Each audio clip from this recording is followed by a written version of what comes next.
Doctor শ্যামা প্রসাদ Mukherjee tunnel. জ্যামটা কিসের জন্য? এই ওয়াটারফলসে আগের বার দাঁড়িয়েছিলাম, এখন দাঁড়ানোর কোনো কন্ডিশনই নেই। বাইরে যে কি অবস্থা রয়েছে কে জানে। এই দেখো, এটাই হচ্ছে সেই সুন্দর একটা টানেল, বানিহাল টানেল। তো গাইজ আবারও একটুখানি দাঁড়ালাম আমরা, তো একটা সুন্দর দৃশ্য দেখে লাগছে। বাহার থেকে নামছে, পুরো ধুলো উড়িয়ে উড়িয়ে নামছে। এখানে কিন্তু রাফটিং করে মজা আছে।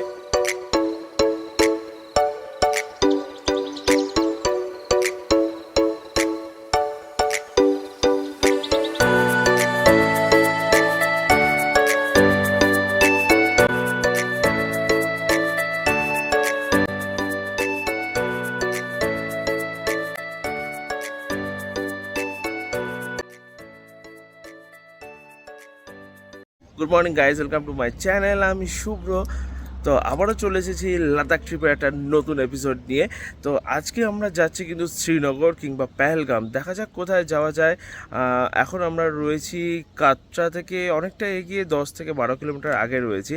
তো একটা সুন্দর হোটেলে ছিলাম। এই হোটেলে ভাড়া নিয়েছে কিন্তু 2500 টাকা। এই হোটেলের ফোন নাম্বার আমি ডিসক্রিপশন বক্সে তোমাদেরকে দিয়ে দেবো। তো গাইজ দেখো, এই একটা নতুন হোটেল তৈরি হচ্ছে। আমরা যে হোটেলে ছিলাম সেই হোটেলটা কিন্তু মাত্র 1 মাসের হোটেল। আমরা পুরোপুরি নতুন একটা প্রপার্টিতে ছিলাম। এখান থেকে পেহেলগামের ডিস্টেন্স হচ্ছে 237 কিলোমিটার। যেতে সময় লাগবে দেখাচ্ছে জিপিএস 6 ঘন্টা, কিন্তু 6 ঘন্টার অনেকটাই বেশি সময় লাগবে কিন্তু আমাদের পেহেলগাম পৌঁছাতে। তো এখানে শ্রীনগর বা পেহেলগাম যেতে গেলে দুটো বড় বড় টানেল পড়ে। এখন অবশ্য অনেক নতুন নতুন টানেল তৈরি হয়ে গেছে, সেই টানেলের মধ্য দিয়ে কিন্তু আমরা আজকে যাব। চলো তাহলে দেখতে থাকো আজকে ভিডিওটা। আজকে ভিডিওটা অনেকটা ইন্টারেস্টিং হতে চলেছে। বাইরের হাওয়াটা কিন্তু এখন একটু বেশ দারুণ লাগছে, কারণ একটু একটু ঠান্ডা ঠান্ডা লাগছে। এখানে পাহাড়গুলো দেখা যাচ্ছে না সেভাবে। শ্রীনগর লেখা রয়েছে 205 কিলোমিটার আর পেহেলগাম 222 কিলোমিটার এখান থেকে। তো গাইজ সকালবেলা থেকে ট্রাই করে যাচ্ছি যে গাড়িটা কোথায় ধোয়া যায়, কোথায় ধোয়া যায়। 2-3টে জায়গায় চলেও গেছে। একটা জায়গায় বললো 1 ঘন্টা সময় লাগবে, আরেকটা জায়গায় বললো যে মেশিন খারাপ হয়ে গেছে। তো শেষমেশ একটা জায়গা পেলাম গাড়ি ওয়াশ করা, উদমপুরের একটু আগে একটা জায়গায়। তো আমার কিউট কুইন আজকে স্নান করছে অনেক দিন পর।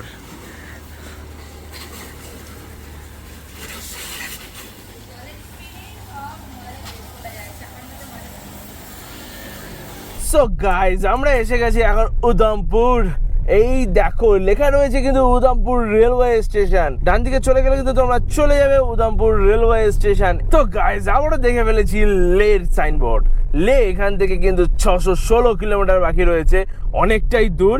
আর আমাদের ডেস্টিনেশন আজকে কিন্তু 198 কিলোমিটার বাকি রয়েছে। এখনো অনেকটা দূরই কিন্তু আমাদেরকে যেতে হবে।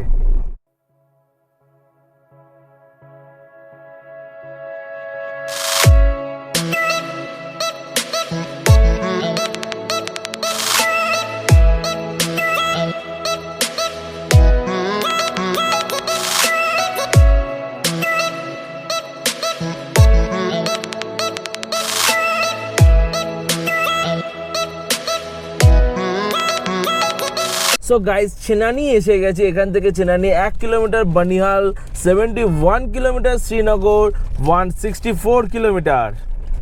তো আসতে চলেছে একটা সুন্দর টানেল। তো বড় টানেল আসতে চলেছে। এই টানেলটা কত কিলোমিটার সেটা দেখা যাক। আমার ঠিক মনে নেই আগের টানেলটা কত কিলোমিটার আর বানিহাল টানেলটা কত কিলোমিটার। গাইজ এসে গেছে টোল প্লাজা। টানেলে যাব কিন্তু টোল দেব না, এটা কি হয়? যে 160 টাকা দিতে হলো এই সুন্দর টানেলটার জন্য। এই দেখো এসে গেছে টানেল, ডক্টর শ্যামা প্রসাদ মুখার্জি টানেল।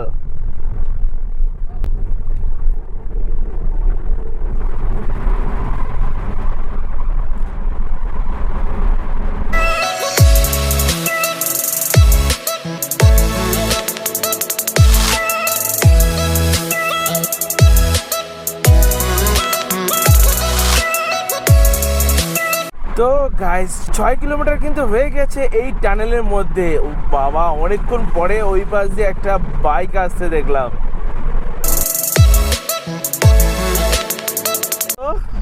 শেষ হয়ে গেল কিন্তু টানেলটা। 9 কিলোমিটারের মতো টানেল, অনেকটাই বড় একটা টানেল কিন্তু এই টানেলটা। ও তো টানেল থেকে বেরোনোর পরে কিছুটা রাস্তা খুবই খারাপ ছিল। এখানে রাস্তা তৈরি হচ্ছে, এখনও কিন্তু পুরো রাস্তাটা তৈরি হয়ে পারেনি। যেটুখানি রাস্তা তৈরি হয়েছে সেটুখানি রাস্তা খুলে দিয়েছে। আর এখানে স্পিড লিমিট হচ্ছে 50। এই দেখো সামনে সিনটা দেখো কি সুন্দর লাগছে। ওয়াও ওয়াও, দারুণ। মেঘের সঙ্গে কিন্তু পাহাড়ের কম্বিনেশনটা আরো বেশ দারুণ লাগছে। এই দেখো আবারও চলে এসেছে রাস্তা খারাপ। গাড়িটা আজকে শক করে ধুলাম, আবারও সেই ধুলো হয়েই গেল।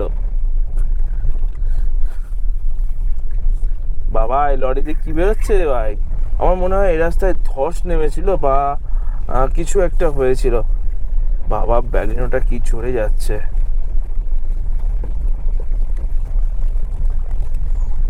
আজকে সেকেন্ড টানেল। এই টানেলটা ছিল আগের বছর, আমার ঠিক মনে নেই ছিল কি ছিল না। এখন এই একটি টানেল দিয়েই আপ ডাউন হচ্ছে, বাট ভবিষ্যতে কিন্তু এই টানেলটা দিয়ে শুধু যাওয়া হবে আর একটি টানেল দিয়ে আসা হবে, মানে আপ অ্যান্ড ডাউনের টানেল। দেখো টানেলে কিরকম ধোঁয়া,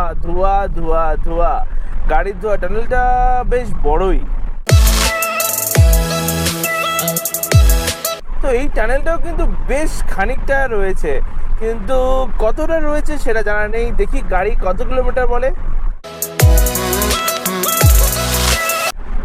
তো টানেল শেষ হতে চলেছে, প্রায় 3 কিলোমিটারের মতো টানেলটা কিন্তু।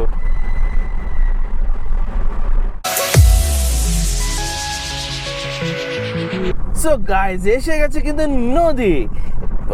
আমাদের পাশ থেকে কিন্তু নদী অনেকক্ষণ আগে থেকেই শুরু হয়ে গেছে, আমাদের সঙ্গে কিন্তু নদী আমাদের সাথেও ঘুরতে যাচ্ছে। তো এই নদীটার নাম হচ্ছে চেনাব নদী, মানে চেনাব রিভার। এই রিভারটাকে আমাদেরকে এখন ক্রস করতে হবে। এখান থেকে শ্রীনগরের ডিস্টেন্স আর 134 কিলোমিটার, 5 কিলোমিটার। বানিহাল 40 কিলোমিটার। তো বানিহাল তো এসেই গেলাম, 40 কিলোমিটার মাত্র রয়েছে বানিহালের ডিস্টেন্স।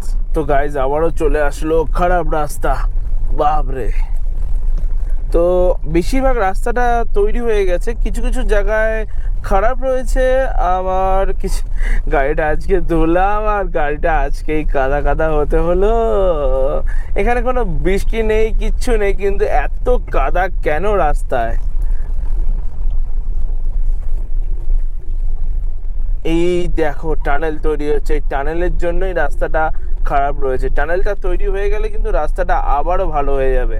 সো গাইজ এই ব্রিজটা কিন্তু নতুন তৈরি হয়েছে। আগের বছর যখন এসেছিলাম এখানে, তখন কিন্তু এই ব্রিজগুলো তৈরি হয়নি। এখানে কিছু জিনিস ওপেন হয়ে গেছে, আর কিছু রাস্তা এতটা খারাপ রয়েছে। বিশেষ করে টানেল তৈরি হচ্ছে সেই জন্য কিন্তু রাস্তাগুলো খারাপ রয়েছে। টানেল তৈরি হয়ে গেলে কিন্তু রাস্তা মাখনের মতো হয়ে যাবে, মাখনের মতো। সামনে আসছে একটা সুন্দর সাইনবোর্ড, দেখা যাক সাইনবোর্ডে কি লেখা রয়েছে। এখানে লেখা রয়েছে Srinagar 135 kilometre, Gulmarg 186 kilometre, Sonmarg 212 kilometre. তো সোনমার্গ এসে গেলে তো কার্গিল এসেই গেলাম। যাই হোক, আর এই রোডটাই কিন্তু সেই রোড NH44, যেটা হলো ভারতের সবথেকে লংগেস্ট রোড আর সুন্দর রোড বলে মানা যায়। তো এই রোডটা সুন্দর না, বাট লংগেস্ট রোড এটা। এই রোডটা কিন্তু কানেক্ট করছে কাশ্মীর থেকে কন্যাকুমারী পর্যন্ত। তো গাইজ হয়ে গেল গল্প, জ্যামে পড়ে গেলাম। তো এই জ্যাম যে কখন ছাড়াবে কে জানে। ভালোই আসছিলাম, 100 কিলোমিটার কিন্তু হয়ে গেছে আমাদের আজকে জার্নির। তো এখন এখান থেকে আর 114 কিলোমিটার বাকি রয়েছে হচ্ছে পেহেলগাম। তো ছেড়েছে, তবে অনেকটাই আস্তে স্লো যাচ্ছে সব গাড়িগুলো। এখানে কি হয়েছে কে জানে, এত জ্যাম কেন এত জ্যাম হলো। সামনে গিয়েই দেখা যাক কেন এত জ্যাম হয়েছে। বাপরে বাপ, প্রচণ্ড জ্যাম।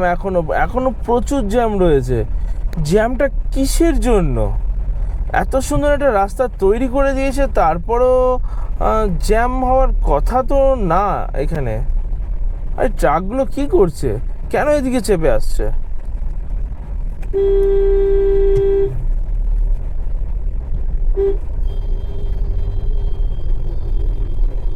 সামনেও দেখো মারাত্মক জ্যাম রয়েছে, মারাত্মক। A few moments later. তো গাইজ এখানে তৈরি হচ্ছে টানেল, সেই জন্যই কিন্তু এই খতরনাক জ্যামটা কিন্তু এখানে হয়েছে। টানেল তৈরি হয়ে গেলে কিন্তু জ্যামের কোনো ব্যাপার থাকবে না।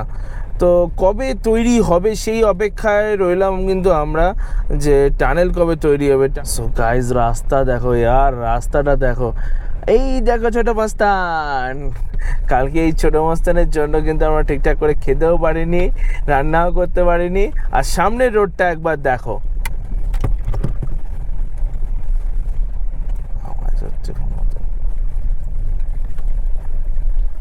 ও ও ও ওই সো সো সো সামনে কিন্তু আসছে খুবই একটা বিউটিফুল ওয়াটারফলস। তো এই ওয়াটারফলসে আগেরবার দাঁড়িয়েছিলাম, এখন দাঁড়ানোর কোনো কন্ডিশনই নেই যে এই ওয়াটারফলসের কাছে একটু দাঁড়াবো। তো ওয়াও, দারুণ দারুণ দারুণ। এই দেখো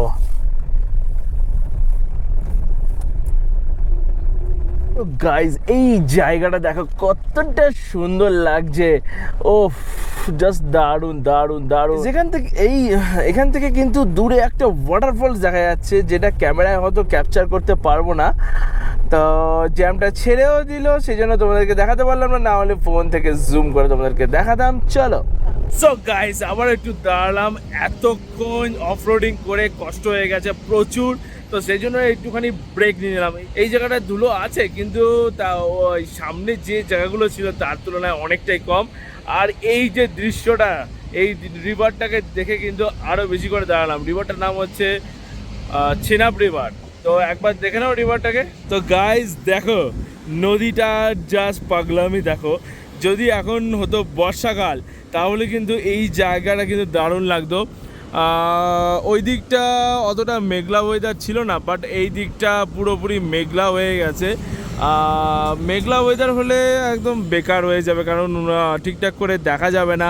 লাদাখের যে দৃশ্যটা, লাদাখে মেঘলা ওয়েদার না থাকবে না এটা কখনোই হবে না, কিন্তু লাদাখের যে মেঘ আর আকাশ আর পাহাড়ের যে কম্বিনেশনটা, ওহ ওহ জাস্ট বিউটিফুল বিউটিফুল। চলো আবার বেরোনো যাক। তো গাইজ এই দেখো ধস নেমেছে, একটা ছোটোখাটো ধস নেমে পুরো কি অবস্থা হয়ে গেছে জায়গাটা। পুরো জ্যাম রাস্তায়, পুরো জ্যাম। NH44 থেকে আমাদেরকে বের করিয়ে একটা ছোট রাস্তা দিয়ে আবারও NH44-এ গিয়ে ওঠাচ্ছে।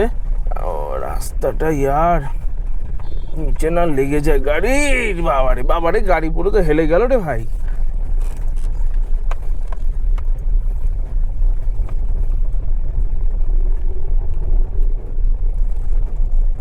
বাপরে বাপ কি অবস্থা। ও এই দেখো কি ধুলো, বাপরে বাপ। আসছে টানেল আজকের, এটা কত নম্বর টানেল? 3 নম্বর টানেল। ওরে বাবা রে বাবা।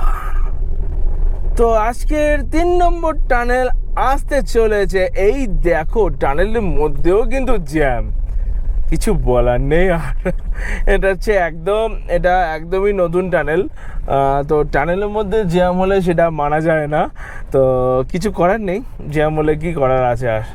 এই দেখো একটা ছোটোখাটো ওয়াটারফলস, আর এই যে টানেল, পিছনে পুরো গাড়ি ভর্তি হয়ে গেছে দেখো। ধুলো ধুলো ধুলো ধুলো, টানেলের ভিতর দেখতে পাচ্ছো কিরকম ধুলো, মনে হচ্ছে কুয়াশা হয়েছে গেছে, কুয়াশা। 2000 years later. তো গাইজ অনেকক্ষণ পরে কিন্তু টানেলের শেষ মুখটা দেখতে পেয়েছি, কিন্তু বাইরে এখনো বেরোতে পারিনি। বাইরে যে কি অবস্থা রয়েছে কে জানে, বাইরের অবস্থা মনে হচ্ছে মানে খারাপ রয়েছে, খুবই খারাপ রয়েছে। না হলে টানেলে এরকম জ্যাম হতে পারে না, অতিরিক্ত জ্যাম রয়েছে কিন্তু এই টানেলটায়। একটা ছোট টানেল যেটা 1-1.5 কিলোমিটার লেন্থ রয়েছে, সেই টানেলে এতক্ষণ লাগতে পারে না, মোটামুটি আধ ঘন্টা বেশি হয়ে গেছে আমরা এই টানেলের মধ্যে রয়েছে।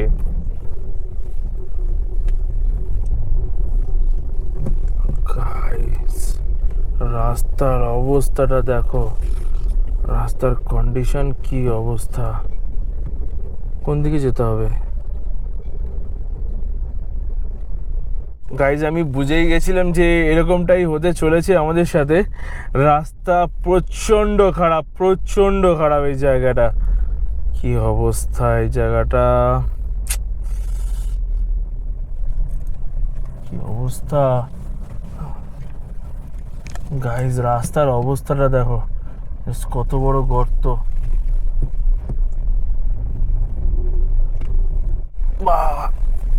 বাপরে,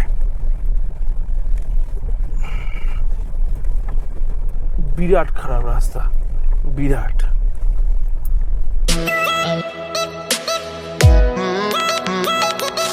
এখানে মনে হচ্ছে ওয়াটারফলস রয়েছে। তো গাইস দেখা যাচ্ছে না ওয়াটার, এই দেখো একটা ছোট্ট ওয়াটারফলস। সামনে আবারও রাস্তা খারাপ আসছে, রাস্তা যে কখন ভালো পাবো কে জানে। খারাপ খারাপ খারাপ খারাপ খারাপ। তো গাইস রাস্তাটা জাস্ট দেখো, রাস্তা কতটা খারাপ।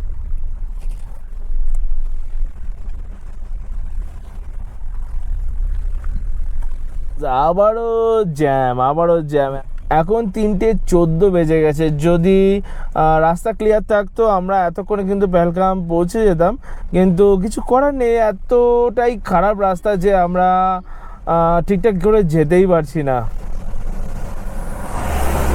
এটাই কিন্তু বানিহাল। তো আমরা বানিহাল পৌঁছে গেছি, আর কিছুক্ষণ পরে কিন্তু আবারও আসবে একটা বড় টানেল।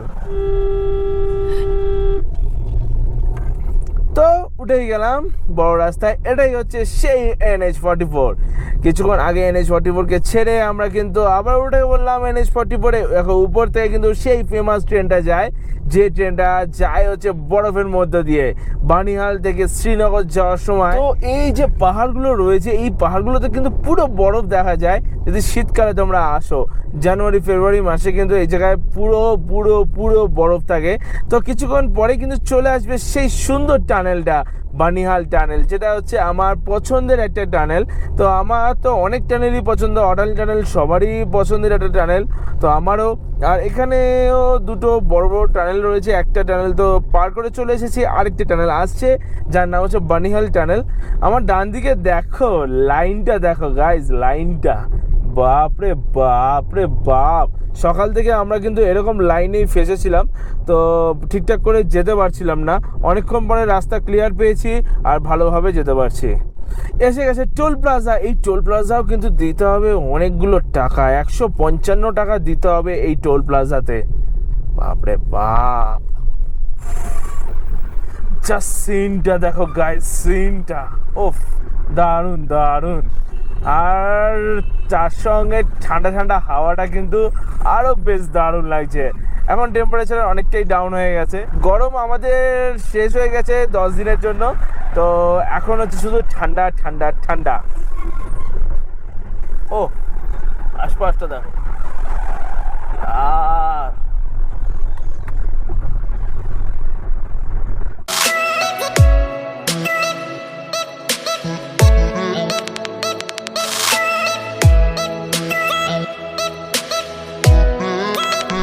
এসে গেছে টানেল। এই দেখো, এটাই হচ্ছে সেই সুন্দর একটা টানেল, বানিহাল টানেল। তো এই ঢুকে বললাম টানেলে। এই টানেলটার লেন্থ হচ্ছে 8.5 না হলে 6 এরকম কিছু একটা হবে।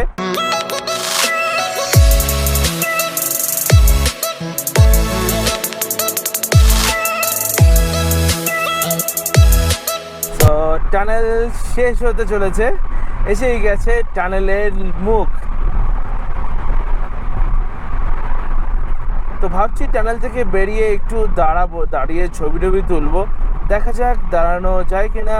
তো গাইজ ভাবলাম যে একটু দাঁড়াবো, কিন্তু দাঁড়াতেই পারলাম না। কারণ হচ্ছে চেরি বিক্রি হচ্ছে, cherry.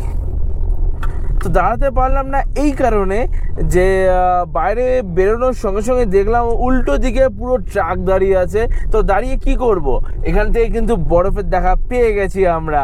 A few moments later. এখনও কিন্তু অনেকটাই দূর বাকি রয়েছে। পেহেলগাম 41 কিলোমিটার যেতে সময় লাগবে 1 ঘন্টা। এখন বাজে 4:43 আর আমাদের ডেস্টিনেশনে পৌঁছতে 5:44 মতো বেজে যাবে। তো ক্যামেরায় অতটা ভালোভাবে দেখা যাচ্ছে না বরফের চাদরে মোড়া পুরো পাহাড়টাকে, কিন্তু খালি চোখে বেশ কিন্তু দারুণ লাগছে। তো যতই পেহেলগামের দিকে এগোচ্ছি ততই কিন্তু পাহাড়গুলোকে দারুণ লাগছে। দেখো ওই পাহাড়ে অনেকটাই কাছে চলে এসেছি। তো যখন দূরে ছিলাম তখন হালকা হালকা পাহাড়গুলোকে দেখা যাচ্ছিল, এখন কিন্তু স্পষ্ট দেখা যাচ্ছে পুরো বরফ রয়েছে কিন্তু পাহাড়ের চূড়ায়। Wow, it's beautiful. এখান থেকে পেহেলগাম আর 36 কিলোমিটার বাকি রয়েছে। রাস্তাটা বেশ খালি খালিই রয়েছে। আগেরবার যখন এসেছিলাম, মানে আগেরবার না সরি, বাইক নিয়ে যখন এসেছিলাম তখন কিন্তু এই রাস্তা খালি ছিল না, জ্যাম ছিল। দারুণ লাগছে, দারুণ দারুণ। সো গাইজ আবারও একটুখানি দাঁড়ালাম আমরা, তো একটা সুন্দর দৃশ্য দেখে। এই দেখো জাস্ট সিনটা দেখো। এটা এই নদীটার নামটা আমি ঠিক ভুলে গেছি। এই নদীটার সঙ্গে এই পাহাড়ে কম্বিনেশনটা কিন্তু দারুণ লাগছে। কিছুক্ষণ আগে কিন্তু প্রচুর মেঘ ছিল এই জায়গাটায়, আর এখন মেঘগুলো সরে যাচ্ছে আর পাহাড়ের দৃশ্যটা আরও দারুণ লাগছে। ওফ। তো আজকে আমরা যাচ্ছি পেহেলগাম। আজকে পেহেলগাম থাকবো, কালকে আমরা বেরিয়ে পড়বো শ্রীনগরের দিকে। তবে হ্যাঁ, আগে একটুখানি পেহেলগামটা ঘুরে নেবো কালকে।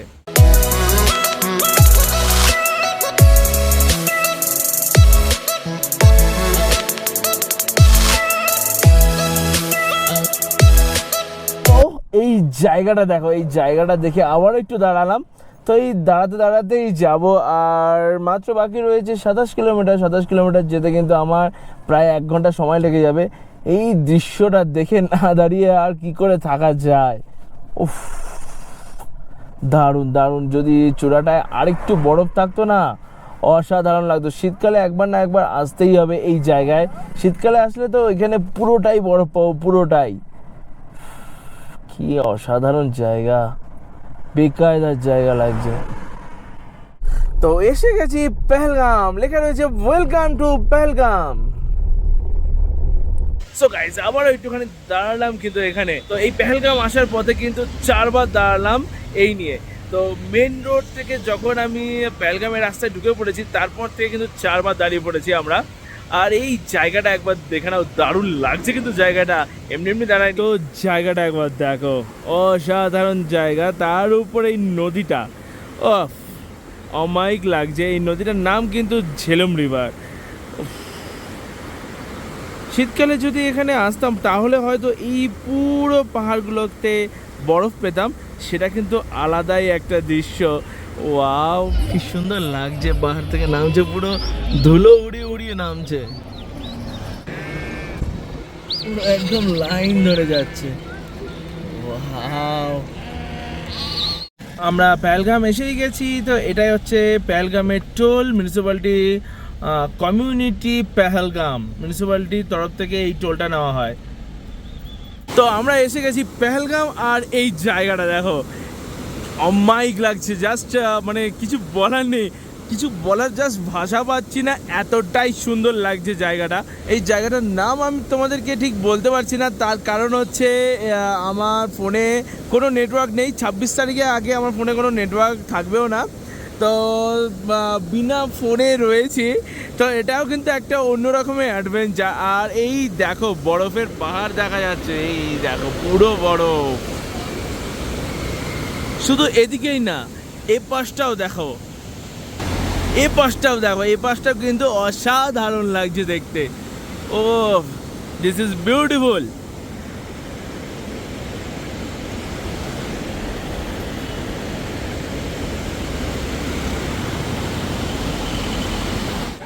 আমরা এই জায়গায় গাড়িটা রেখে গেছিলাম, আর যেখানে গেছিলাম সেটা হচ্ছে এই যে দারুণ একটা জায়গা। চলো।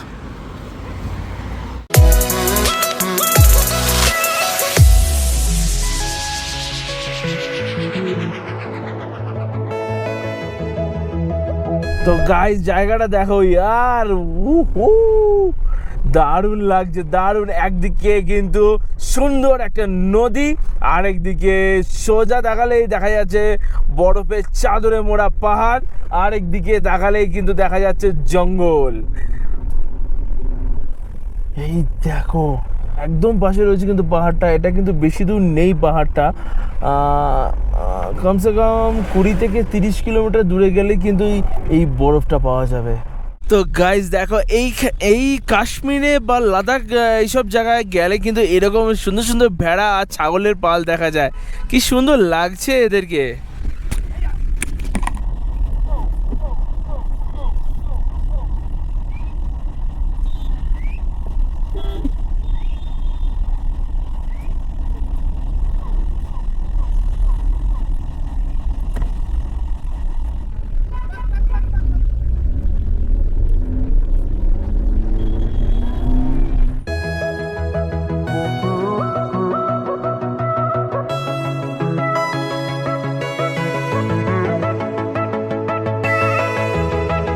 সো গাইজ আবারও দাঁড়ালাম, এইরকম জায়গায় না দাঁড়িয়ে থাকা যায়। পিছনটা দেখো একদম পুরো পাগল হয়ে গেছে, নদী পুরো পাগল পাগল পাগল। দেখে নাও এবার নদীটাকে, ওয়াও, জাস্ট এ বিউটিফুল, কিছু বলার নেই। এখানে কিন্তু রাফটিং করে মজা আছে, এখানেই করতে হবে রাফটিং। তো পুরো পাগল হয়ে গেছে নদী। আর এখানে দেখো বরফ রয়েছে, ও কেমন লাগছে বলো, দারুণ লাগছে। আমি জীবনে প্রথমবার এরকম স্রোত দেখলাম একটা নদী। তো আমি যতবারই গেছি, যতবারই তিস্তা নদীতে দেখেছি, কিন্তু এত কাছ থেকে তিস্তা নদীকেও দেখিনি, এত পাগলের মতো ছুটতে দেখিনি কখনো। সো গাইজ অনেক কষ্টের পরে কিন্তু আমরা একটা হোটেল পেলাম, তাও একটা রুমই কিন্তু খালি ছিল আজকে। তো কালকে আবার এই রুমটা কিন্তু বুক। এই হোটেলের প্রাইস নিল 2500 টাকা পার নাইট। তো সেক্ষেত্রে আমরা লেট না করে কিন্তু হোটেলটা নিয়ে নিলাম। হোটেলটার নাম আমার ঠিক মনে পড়ছে না, নিচে গিয়ে তোমাদেরকে একবার দেখিয়ে দেবো হোটেলটা। তার আগে দেখে নেওয়া যাক চলো রুমটা কীরকম আছে, আর তোমাদেরকে দেখিয়ে দিচ্ছি পার্কিং এরিয়াটা। এই দেখো হোটেলটার পার্কিং এরিয়া কিন্তু খুবই সুন্দর, তবে 4টে গাড়ির বেশি ধরে না। আমার গাড়িটা তো তোমরা চিনতেই পারছো, এই যে সবার লাস্টে রয়েছে, আর বড় বড় 3টে গাড়ি রয়েছে। তো ছোট পার্কিং এরিয়া, তবে 4টে গাড়ি আরামসে ধরে যাবে। এটাই হচ্ছে রুমটা কিন্তু বেশ দারুণ মনে হচ্ছে। এই উপরের সিলিংটা হচ্ছে কাঠের, কারণ উপরে হাঁটাচলা করছে পুরো, তো মনে হচ্ছে ভেঙে টুঙে একাকার হয়ে যাবে। আর এটা হচ্ছে ওয়াশরুম। তো আমরা যে হোটেলটায় রয়েছি সেই হোটেলটা হচ্ছে গোল্ডেন প্যালেস, হোটেলের নাম হচ্ছে গোল্ডেন প্যালেস, আর হোটেলের নাম্বার হচ্ছে 9419940290। তোমরা এই নাম্বারে কল করে বুকিং করে আসতে পারো কিন্তু এই সুন্দর হোটেলটায়।